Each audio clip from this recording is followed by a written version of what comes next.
Hello dear students, এই ভিডিওতে নবম শ্রেণীর কোষে দেখি 10.1-এর 11 দাগের থেকে 16 দাগের পর্যন্ত অঙ্কগুলি আমি কোষে দেখিয়েছি এবং তোমাদের বুঝিয়ে দিচ্ছি। নবম শ্রেণীর কোষে দেখি 10.1 অর্থাৎ লাভ ক্ষতির প্রথম চ্যাপ্টার থেকে 11 দাগ থেকে 16 দাগের পর্যন্ত অঙ্কগুলি এবারে মন দিয়ে তোমরা দেখো। 11 দাগের অঙ্কে বলা আছে যে টাকায় 12টি হিসাবে জিনিস বিক্রি করে তার 4% ক্ষতি হয়। তাহলে টাকায় কটি হিসাবে বিক্রি করলে তার 44% লাভ হবে। এখন টাকায় 12টি হিসাবে জিনিস বিক্রি করার অর্থ হলো 12টি জিনিস 1 টাকায় বিক্রি করা, ঠিক আছে? তো আবার বলা আছে যে টাকায় 12টি হিসাবে জিনিস বিক্রি করে 4% ক্ষতি হয়। 4% ক্ষতির অর্থ কি? 4% ক্ষতি কথাটির অর্থ হলো যে 12টি জিনিসের ক্রয় মূল্য যদি 100 টাকা হয়, তাহলে 12টি জিনিসের বিক্রয় মূল্য হবে ক্রয় মূল্য থেকে 4 টাকা কম, যেহেতু 4% ক্ষতি হয়েছে। তাহলে দেখো আমি অঙ্কতে লিখেছি যে 1 টাকায় 12টি জিনিস করে বিক্রি করে 4% ক্ষতি হয়, অর্থাৎ 12টি জিনিসের ক্রয় মূল্য 100 টাকা হলে 12টি জিনিসের বিক্রয় মূল্য হবে 100 - 4 টাকা, অর্থাৎ 96 টাকা। এরপর আমরা ঐখিক নিয়মে দেখব যে 12টি জিনিসের ক্রয় মূল্য কত, কারণ 12টি জিনিসের বিক্রয় মূল্য তো বলে দিয়েছে 1 টাকা হলে 4% ক্ষতি। এখন 12টি জিনিসের বিক্রয় মূল্য 96 টাকা যখন ক্রয় মূল্য 100 টাকা। আবার 12টি জিনিসের বিক্রয় মূল্য 1 টাকা যখন ক্রয় মূল্য 100/96 টাকা। তাহলে 12টি জিনিসের ক্রয় মূল্য 100/96 টাকা, অর্থাৎ 12টি জিনিসের ক্রয় মূল্য পেলাম 100/96 টাকা। আবার বলা আছে জিনিসগুলো বিক্রি করে 44% লাভ হয়, তখন টাকায় কটি হিসাবে বিক্রি করব। তো আমরা প্রথমে 12 ধরে অঙ্কটি কষে যাব, টাকায় 12টি ধরে। সব শেষে আমরা হিসাব করব যে টাকায় কটি হিসাবে আমাদের বিক্রি করতে হবে। তো দেখো, যখন জিনিসগুলো বিক্রি করে 44% লাভ হয়, 44% লাভ হলো যে লাভের অর্থ হলো যে ক্রয় মূল্য যখন 12টি জিনিসের 100 টাকা, তখন 12টি জিনিসের বিক্রয় মূল্য 100 + 44 টাকা, অর্থাৎ 144 টাকা। একে আমরা অঙ্কের ভাষায় লিখেছি ঐখিক নিয়মে। যখন ক্রয় মূল্য 100 টাকা, ক্রয় মূল্য মানে এখানে কিন্তু 12টি জিনিসেরই ক্রয় মূল্য। যখন আমি আর এখানে নতুন করে 12 কথাটি লিখিনি, কিন্তু মুখে বলে দিচ্ছি যে যখন 12টি জিনিসের ক্রয় মূল্য 100 টাকা, তখন বিক্রয় মূল্য 144 টাকা, যেহেতু 44% লাভ হয়েছে।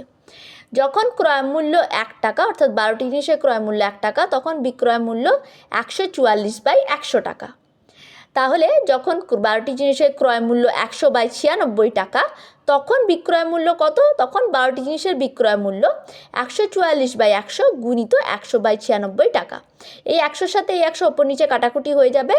আবার যদি 144 আর 96 দুটোকে আমরা 12 দিয়ে ভাগ করি, তাহলে আমরা পাবো ওপরে 12 আর নিচে 8, কারণ 12 12 144 আর 12 8 96।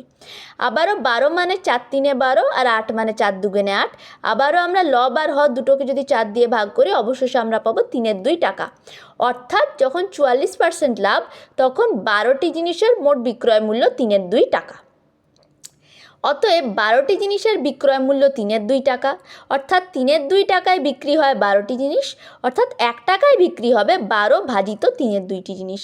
12 ভাজিত 3 2 মানেই হলো 12 গুণিত 2 3, কারণ ভগ্নাংশ দিয়ে ভাগ মানে সেই ভগ্নাংশেরই অনন্যক দিয়ে একে গুণ করা। তাই 12 ভাজিত 3 2 মানে 12 গুণিত 2 3টি জিনিস। 12 গুণিত 2 3 করলে আমরা পাবো 3 4 12 আর 4 2 8, অর্থাৎ 8টি জিনিস। অর্থাৎ টাকায় 8টি জিনিস হিসাবে বিক্রি করলে 44% লাভ হবে। এরপর আমরা চলে যাব 12 দাগের অঙ্কে। 12 দাগের অঙ্কে বলা আছে যে রমা পিসি দুটি শাড়ি তৈরি করেছেন, তার সেই শাড়ি দুটির উৎপাদন ব্যয়ের অনুপাত 1:3। প্রথম শাড়িটি বিক্রি করেছেন তিনি 15% লাভে এবং দ্বিতীয় শাড়িটি বিক্রি করেছেন তিনি 20% লাভে।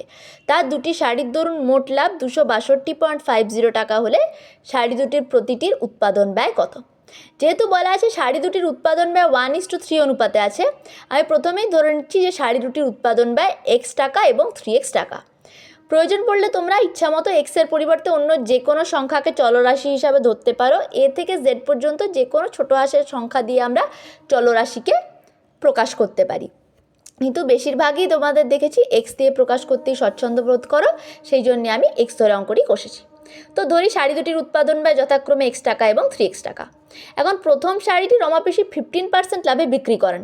15% লাভে বিক্রি করেন অর্থাৎ যদি শাড়িটির উৎপাদন ব্যয় 100 টাকা হয়, তাহলে শাড়িটির বিক্রয় মূল্য হবে 100 + 15 টাকা, অর্থাৎ 115 টাকা।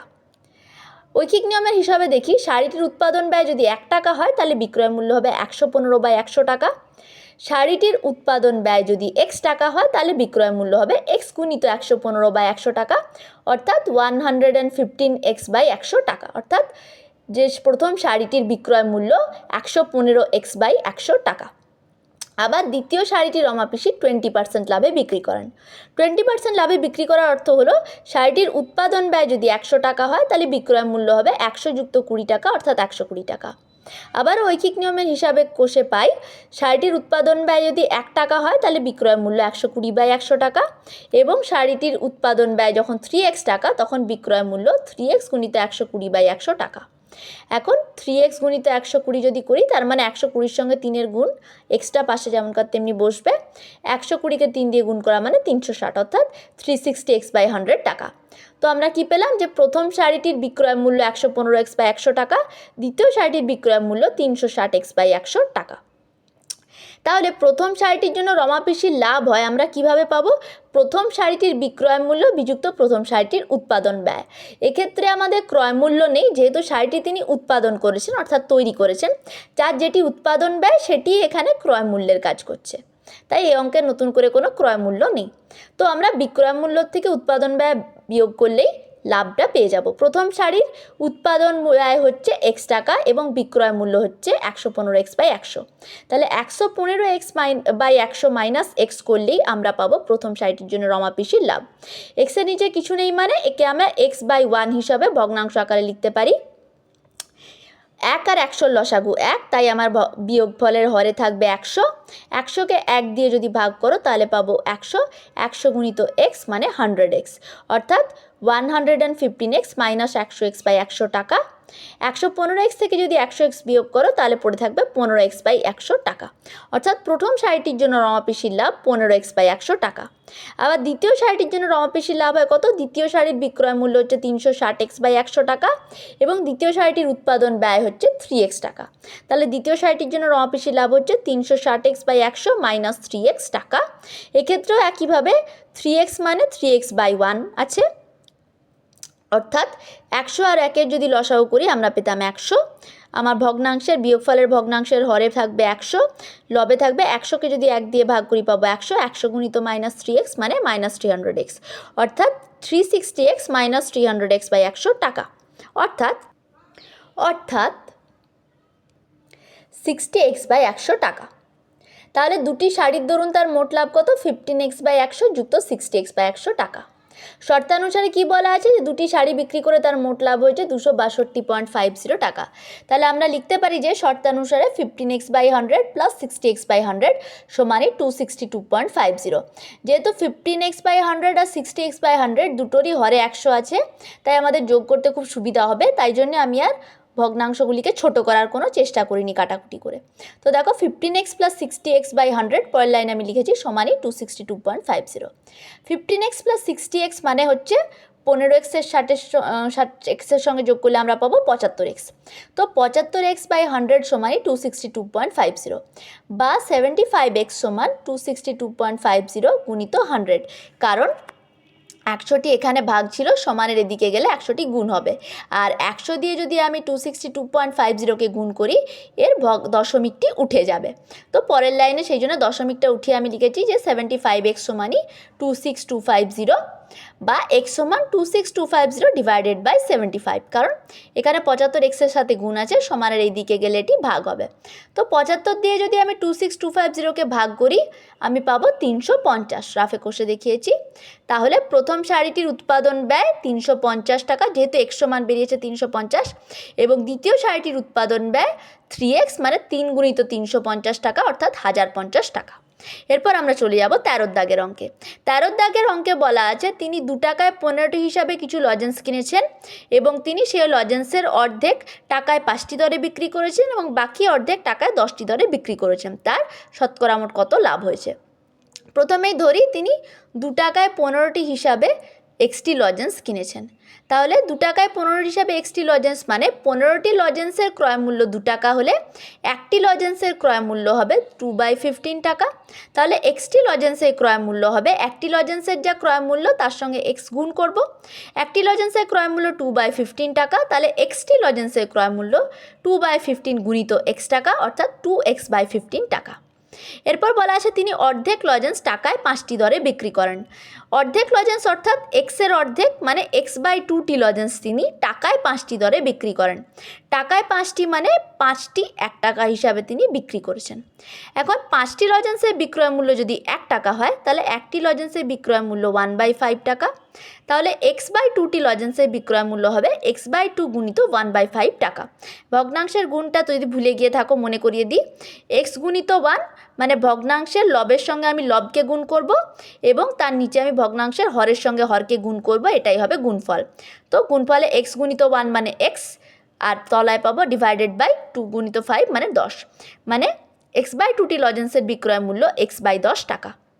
এরপর বাকি অর্ধেক লজেন্স অর্থাৎ x মাইনাস x/2টি অর্থাৎ 2x minus x whole divided by 2টি লজেন্স অর্থাৎ x/2টি লজেন্স। এই x/2টি লজেন্স তিনি আবার টাকায় 10টি দরে বিক্রি করেছেন।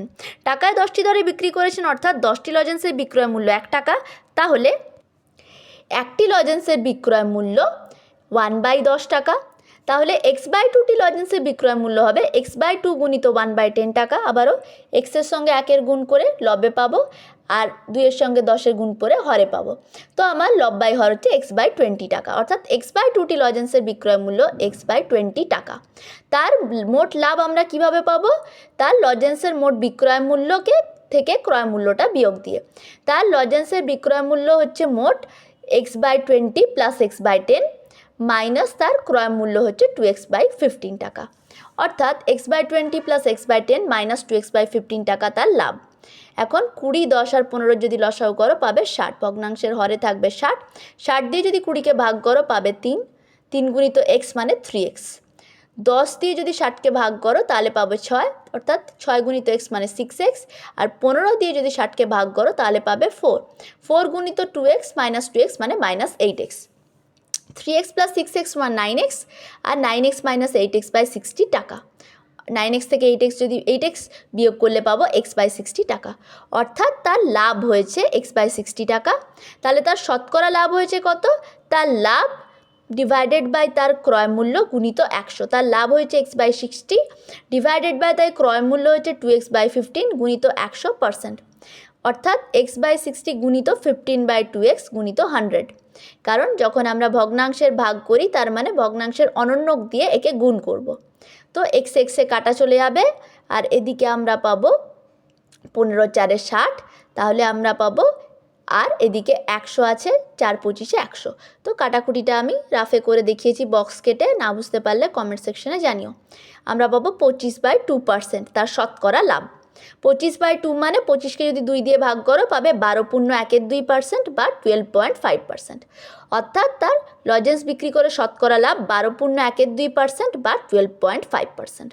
এরপর চলে যাব 14 দাগের অঙ্কে। বলা আছে প্রথম চেয়ারের ধার্য মূল্য 1250 টাকা, ধার্য মূল্যের ওপর তিনি 8% ছাড় দিয়েছেন। ধার্য মূল্যের উপর 8% ছাড় দেওয়া হলে তার ছাড়ের পর চেয়ারটির বিক্রয় মূল্য কত হবে? আমি শর্টকাট প্রসেসে করে দেখিয়েছি যে ছাড়ের পর চেয়ারটির বিক্রয় মূল্য হবে 1250 বিযুক্ত 1250 গুণিত 8-এর 100 টাকা। কারণ যেহেতু 8% ছাড় দেওয়া হয়, এই 8% ছাড়টা দেওয়া হবে 1250 টাকার ওপর, অর্থাৎ 1250 মাইনাস 100 টাকা অর্থাৎ 1150 টাকা। 100টা কীভাবে পেলাম? 1250 গুণিত 8/100 যদি করো রাফে তাহলে দেখো দেখিয়েছি 100 পাবো, ঠিক আছে। 1250কে যদি 4 দিয়ে গুণ করো তাকে 100 দিয়ে ভাগ করবে দেখবে 100 পাবে। তো 1250 মাইনাস 100 মানে 1150 টাকা, অর্থাৎ ধার্য মূল্যের উপর 8% ছাড় দেওয়ার পর প্রথম চেয়ারটির বিক্রয় মূল্য হলো 1150 টাকা। আবার বলা আছে তিনি প্রথম চেয়ারটি বিক্রি করে 15% লাভ করেন, অর্থাৎ চেয়ারের ক্রয় মূল্য যদি 100 টাকা হয় বিক্রয় মূল্য হবে 100 যুক্ত 15 টাকা অর্থাৎ 115 টাকা। অতএব বৈখিক নিয়মের হিসাবে আমরা বার করব চেয়ারের প্রস্তুত মূল্য কত। এক্ষেত্রেও ক্রয় মূল্য নেই কারণ চেয়ারটি তিনি তৈরি করে বিক্রি করেন, এখানে ক্রয় মূল্যর কাজটি প্রস্তুত মূল্য করছে। তো যখন বিক্রয় মূল্য 115 টাকা তখন প্রস্তুত মূল্য 100 টাকা। অতএব যখন বিক্রয় মূল্য 1 টাকা তখন চেয়ারটির প্রস্তুত মূল্য 100/115 টাকা। অতএব যখন বিক্রয় মূল্য 1150 টাকা তখন প্রস্তুত মূল্য 100/115 গুণিত 1150 টাকা সমানই 1000 টাকা। কারণ 115কে যদি 1150 দিয়ে ভাগ করো 10 পাবে, আর 10 গুণিত 100 মানে 1000 টাকা। অর্থাৎ প্রথম চেয়ারের প্রস্তুত মূল্য 1000 টাকা। এরপর বলা আছে যে যেহেতু দুটি চেয়ার তৈরি করতে একই খরচ পড়েছে, চেয়ার দুটি একই রকমের, তাই দ্বিতীয় চেয়ারটি তৈরি করতেও 1000 টাকাই খরচ পড়বে। তাহলে দুটি চেয়ার প্রস্তুত করতে মোট খরচ পড়বে 2 গুণিত 1000 টাকা অর্থাৎ 2000 টাকা। আবার বলা আছে তিনি প্রথম চেয়ারটি বিক্রি করেন 1150 টাকায় এবং দ্বিতীয় চেয়ারটি বিক্রি করেছেন 1120 টাকায়। তাহলে দুটি চেয়ারের দরুন তার মোট বিক্রয় মূল্য 1150 যুক্ত 1120 টাকা অর্থাৎ 2270 টাকা। তাহলে চেয়ার দুটি বিক্রি করে তার লাভ হচ্ছে মোট বিক্রয় মূল্য বিযুক্ত মোট প্রস্তুত মূল্য, এক্ষেত্রে ক্রয় মূল্য নেই। মোট বিক্রয় মূল্য 2270 মাইনাস মোট প্রস্তুত মূল্য 2000 টাকা, অর্থাৎ চেয়ার দুটি বিক্রি করে তার লাভ হয়েছে 270 টাকা। অতএব তার শতকরা লাভ হয়েছে তার লাভ ভাজিত তার প্রস্তুত মূল্য গুণিত 100, অর্থাৎ চেয়ার দুটি বিক্রি করে তার শতকরা লাভ হয়েছে 270/2000 গুণিত 100%। কাটাকুটি করলে পাবে 27/2%। 27কে যদি 2 দিয়ে ভাগ করো তাহলে পাবে 13.1/2 বা 13.5%। অর্থাৎ চেয়ার দুটি বিক্রি করে তার শতকরা লাভ হয়েছে 13.1/2% বা 13.5%। এরপর আমরা চলে যাব 15 দাগের অঙ্কে। 15 দাগের অঙ্কে বলা আছে যে একটি কলমের ধার্য মূল্য হলো 36.50 টাকা। ধার্য মূল্যের থেকে 2.90 টাকা ছাড় দেওয়ার পর কলমের বিক্রয় মূল্য কত হবে? তাহলে ছাড় দেওয়ার পর কলমের বিক্রয় মূল্য হবে 36.50 মাইনাস 2.90 টাকা। 2.90কে 36.50 থেকে যদি বিয়োগ করি তাহলে পাবো 33.60 টাকা। অর্থাৎ ধার্য মূল্য থেকে ছাড়ের পর বিক্রয় মূল্য হবে 33.60 টাকা।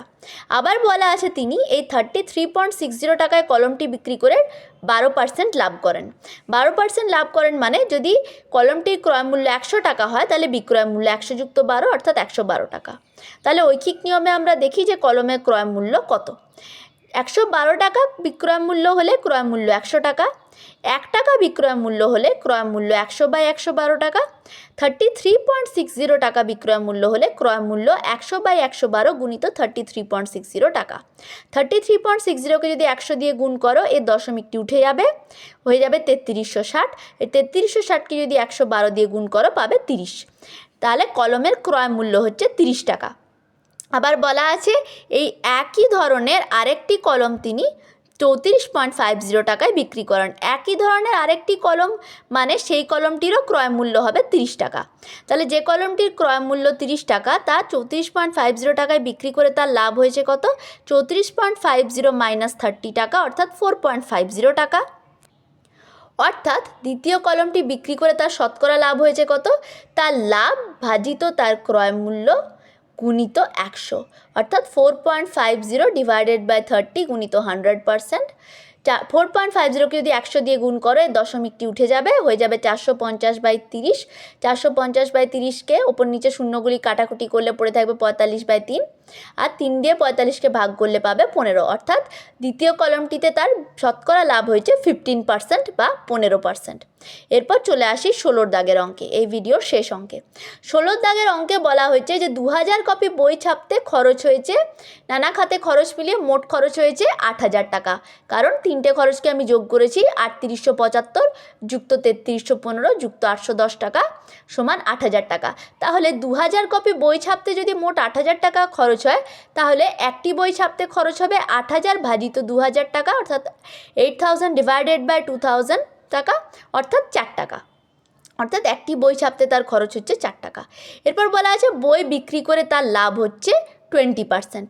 বই বিক্রি করে তার 20% লাভ, অর্থাৎ 100 টাকা যদি বই ছাপতে খরচ হয় তাহলে তার বিক্রয় মূল্য হবে বইটির 100 যুক্ত 20 টাকা অর্থাৎ 120 টাকা। আবার যদি 1 টাকা বই ছাপতে খরচ হয় তাহলে বিক্রয় মূল্য হবে 120/100 টাকা। তাহলে যখন 4 টাকা বই ছাপতে খরচ তখন বইটির বিক্রয় মূল্য হবে 4 গুণিত 120/100 টাকা অর্থাৎ 4.80 টাকা। আমি হিসাবটি আর করে দেখাইনি, কোনো হিসাব বুঝতে অসুবিধা হলে আমাকে কমেন্ট সেকশনে জানিও। অতএব একটি বইয়ের আমরা বিক্রয় মূল্য পেলাম 4.80 টাকা। আবার বলা আছে তিনি ধার্য মূল্যের ওপর 20% ছাড় দিয়ে বই বিক্রি করেন। ধার্য মূল্যের ওপর 20% ছাড়ের অর্থ হলো যদি ধার্য মূল্য 100 টাকা হয় তাহলে বিক্রয় মূল্য হবে 100 মাইনাস 20 টাকা অর্থাৎ 80 টাকা। তাহলে 80 টাকা বিক্রয় মূল্য হলে ধার্য মূল্য 100 টাকা, 1 টাকা বিক্রয় মূল্য হলে ধার্য মূল্য 100/80 টাকা।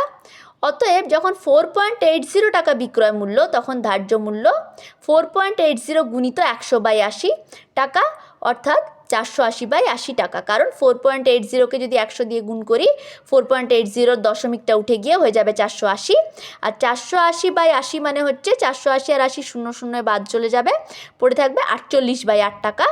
8 দিয়ে যদি 48কে ভাগ করো পাবে 6 টাকা, অর্থাৎ প্রতিটি বইয়ের ধার্য মূল্য 6 টাকা। এই ছিল আমাদের 10.1 কোষে দেখি 10.1 নবম শ্রেণীর 11 দাগ থেকে 16 দাগের পর্যন্ত অঙ্ক। কোনো অঙ্ক বুঝতে কোনো অসুবিধা হলে বা কোনো ক্যালকুলেশন বুঝতে অসুবিধা হলে প্লিজ কমেন্ট সেকশনে জানিও, আর ভিডিওটি ভালো লাগলে একটা লাইক দিয়ে দিও। Thank you.